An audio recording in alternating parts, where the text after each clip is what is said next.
This is my video presentation of like my final paper and stuff. So yeah, I'm gonna read off of my PowerPoint, which is pulled up. So if you see me looking up, that's why. So I did my final paper on ADHD in classrooms, and I chose this topic because I've had several cousins that have had ADHD, and I've always seen it in like a personal setting rather than like getting that like behind the scenes of like what happens when they're not at home, like what happens like when they're in the classroom, how that affects their learning, and like what actions are taken to make sure that they're on the same track as everyone else.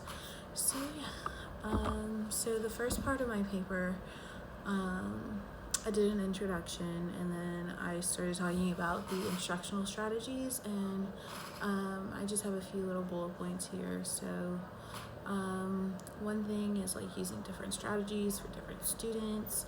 So some students are like high functioning ADHD, whereas some others just have a few tendencies. So you kind of just have to like look out for that. Assistive technology is something that can really help them focus on like what's going on and what you're teaching in the classroom, and that also keeps them entertained because it's not like a monotone voice, I guess I could say. Like it's like a character that's speaking to them about the same exact thing that you're teaching, or just technology gets kids excited in general, so like that helps them keep engaged and keep them focused. And that leads me to my next point. You have to keep ADHD kids focused and engaged on the task with their work. So yeah, the second paragraph, I wrote about the behavioral strategies that you can use. So the main thing is be patient and understanding with them. It takes them a while to calm down from like their hyperactivity, or like it takes them a while to focus in on like what you're talking about, and so you have to be like very patient with them and like explain what's going on to them. Another big thing is positive reinforcement. That's just for any student in general, honestly.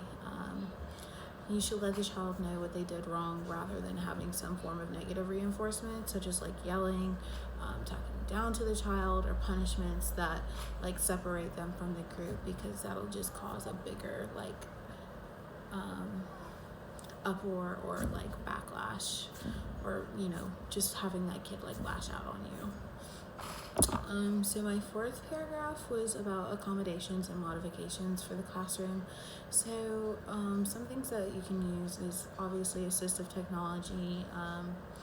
Have ADHD kids do group work, making sure that they're doing on-task assignments that keep them focused on that specific assignment rather than giving them several different things to do, because then that like kind of drives their mind crazy, because their mind's already going like 50 miles an hour from here to there, and then just making sure that you have specific attention on certain objectives. Like I just said, like you don't want their minds racing even more than it already does, because then that makes them lack focus and causes a bunch of trouble to happen. And then lastly, like focusing on their IEP goals and making sure that they're getting those things done, and giving them positive reinforcement for when they do things right, and like just the general stuff like that. And then like I said before, my last paragraph is about like my interest with ADHD.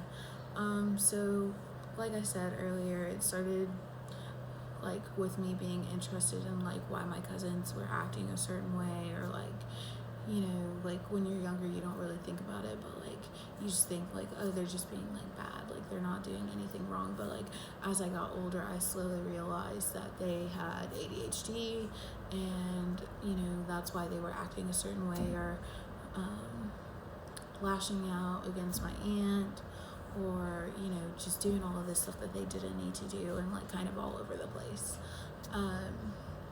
So as I've seen them like get older, like They still obviously have ADHD, but they've been able to kind of like regulate themselves and like control themselves in the sense of like focusing on tasks that need to be done and like not having those outbursts.